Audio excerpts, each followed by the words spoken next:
क्या अरविंद केजरीवाल आज जेल से बाहर आ जाएंगे? मनीष सिसोदिया और के कविता के बाद क्या आज उन्हें भी जमानत मिल जाएगी? आम आदमी पार्टी के नेताओं समेत दिल्ली की सियासत में आज सबसे बड़ा सवाल यही बना हुआ है।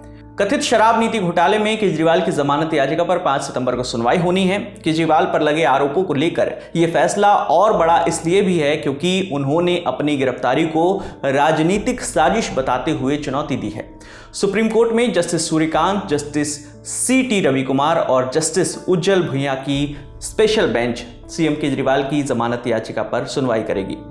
आगे आपको पूरा मामला समझाते हैं। मनीष सिसोदिया ने केजरीवाल की जमानत याचिका और सुनवाई पर क्या कहा, सुनिए। सब बहुत शिद्दत से इस बात को महसूस कर रहे हैं कि भारतीय जनता पार्टी ने अरविंद केजरीवाल जी को, मुझको, आम आदमी पार्टी की सारी सीनियर लीडरशिप को झूठे केस में फंसाया हुआ था और झूठे केस में फंसा के जेल में डाला हुआ था। सब लोग इस बात को मान रहे हैं कि हाँ, ये लोग बीजेपी वाले बहुत ज्यादती कर रहे हैं, इनके पास पावर है तो सत्ता का दुरुपयोग, एजेंसीज का दुरुपयोग लगातार कर रहे हैं। सब इस बात को भी बहुत आसानी से समझ पा रहे हैं कि कोर्ट्स में, खासतौर से सुप्रीम कोर्ट में जिस तरह से अब ये मामला ध्वस्त होता दिखाई दे रहा है, इसका मतलब है सबके दिमाग में आ रहा है कि जब सुप्रीम कोर्ट ने बेल देते वक्त इतनी बड़ी बड़ी टिप्पणियां कर दी तो ट्रायल में तो पता नहीं ये मामला 1 सेकंड नहीं टिकेगा, तो ये कहीं टिकेगा नहीं मामला, बस बेल तक था, अब बेल हो गई है। मामला एक तरह से मान के चलो झूठ था, अब झूठ साबित हो ही चुका है और हम लोगों के बीच में है, लोग प्यार कर रहे हैं, केजरीवाल जी का इंतजार कर रहे हैं। लोग कह रहे हैं कि साहब मार्केट वाले, रेहड़ी पटरी वाले सब बहुत शिद्दत से इंतजार कर रहे हैं क्योंकि केजरीवाल जी ने उनके लिए खूब काम किए हैं कि केजरीवाल जी आएंगे तो और काम करेंगे। सीबीआई ने केजरीवाल को 26 जून को तब गिरफ्तार किया था जब वो ईडी मामले में न्यायिक हिरासत में थे। उन पर और आम आदमी पार्टी के कुछ दूसरे नेताओं पर शराब कारोबारियों को लाभ पहुंचाने का आरोप है। आरोप ये भी है कि शराब नीति मामले में खामियां पैदा करने के लिए आपराधिक साजिश भी शामिल हुए थे। जांच एजेंसियों ने आरोप लगाया कि इस कवायद से जुटाए गए धन का इस्तेमाल गोवा में आम आदमी पार्टी के इलेक्शन कैंपेन के लिए किया गया था। अरविंद केजरीवाल को पहली बार ईडी ने 26 मार्च को गिरफ्तार किया था, लेकिन बाद में ईडी मामले में सुप्रीम कोर्ट ने उन्हें अंतरिम जमानत दे दी थी। इसके बावजूद भी वो जेल से बाहर नहीं आ सके क्योंकि अब तक उन्हें सीबीआई के मामले में जमानत नहीं मिली है।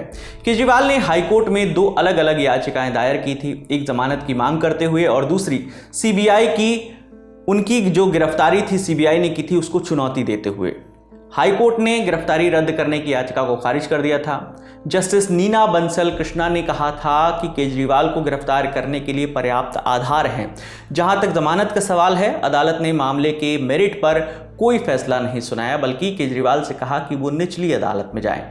केजरीवाल ने जमानत के लिए सीधे हाईकोर्ट का दरवाजा खटखटाया था। इसके बाद केजरीवाल ने इन दोनों पहलुओं को सुप्रीम कोर्ट में चुनौती दी है। आम आदमी पार्टी के नेता केजरीवाल की जमानत की उम्मीद लगाए हुए हैं। ऐसा इसलिए भी क्योंकि पहले सुप्रीम कोर्ट ने राज्यसभा सांसद संजय सिंह को इस मामले में जमानत दी है।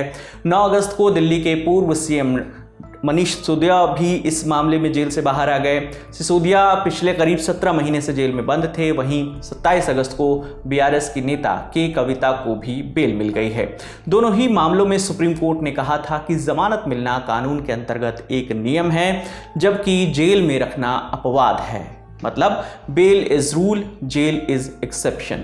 फिलहाल केजरीवाल मामले पर सुप्रीम कोर्ट का फैसला क्या होगा, इस पर सबकी नजर टिकी हुई है। कोर्ट का फैसला और मामले से जुड़े बाकी अपडेट जैसे ही आते हैं हम आप तक यूं ही पहुंचाते रहेंगे। आपके लिए तमाम जानकारी लेकर आई थी हमारी साथी रक्षा। मेरा नाम है विकास वर्मा। देखते रहिए दी ललन टॉक। शुक्रिया।